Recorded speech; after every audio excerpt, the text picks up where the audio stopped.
आइए आज सीखते हैं मेरी सास का 40 साल पुराना चिकन आलू बनाने का तरीका।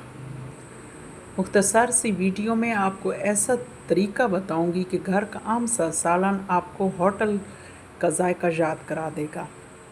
तो चलें शुरू करते हैं। प्याज को हमने ब्राउन कर लिया है, इसमें हमने चिकन को डाला है और चिकन को हिलाते घुमाते इसमें हम सबसे पहले हल्दी और नमक को ऐड करेंगे ताकि नमक रच जाए। और हल्दी ऐसी चीज़ है जो एंटीसेप्टिक का काम करती है, जो जरासीम भी ख़त्म करती है, रंगत भी देती है, जायका को निखारती है।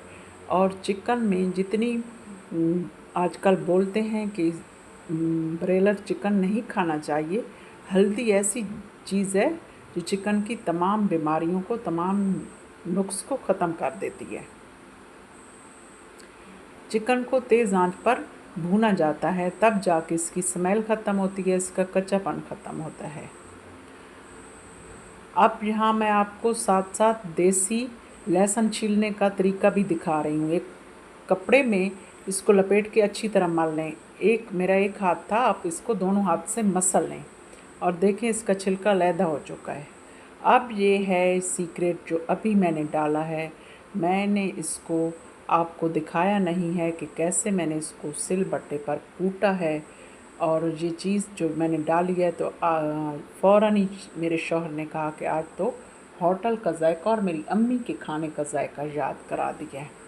तो जनाब, असल तकनीक, असल नुस्खा जो है चिकन बनाने का या कोई भी सालन बनाने का, उसमें लहसुन, सुर्ख पिसी मिर्च और धनिए को अच्छी तरह कूट के और फिर सालन में डाला जाए और अच्छी तरह उसकी भुनाई कर दी जाए तो उसका जायका बहुत ही बेहतरीन बन जाता है। ये देखें कितना अच्छा आलू चिकन का सालन भुन चुका है। साथ में पराठे बन रहे हैं, किंग साइज़ पराठे, छोटे पराठे नहीं, किंग साइज़ पराठे।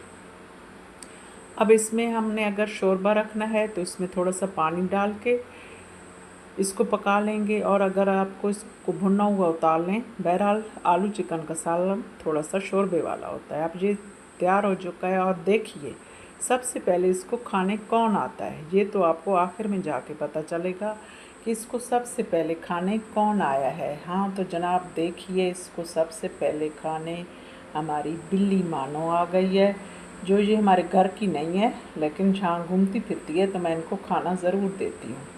इसके छोटे छोटे बच्चे भी हैं तो सवाब का काम है, बेज़बान जानवरों का ख्याल रखना चाहिए। मैंने इसको दूध डाला है और ये अपना दूध पी रही है। पौधों की वजह से इनको साए वाली ठंडी जगह भी मिल जाती है, पानी भी रखा होता है जहाँ से चिड़ियाँ भी पानी पी लेती हैं और ये जानवर भी पानी पी लेते हैं। आप मेरी वीडियो कहाँ से देख रहे हैं, कमेंट चैनल को लाइक सब्सक्राइब कर लें। शुक्रिया।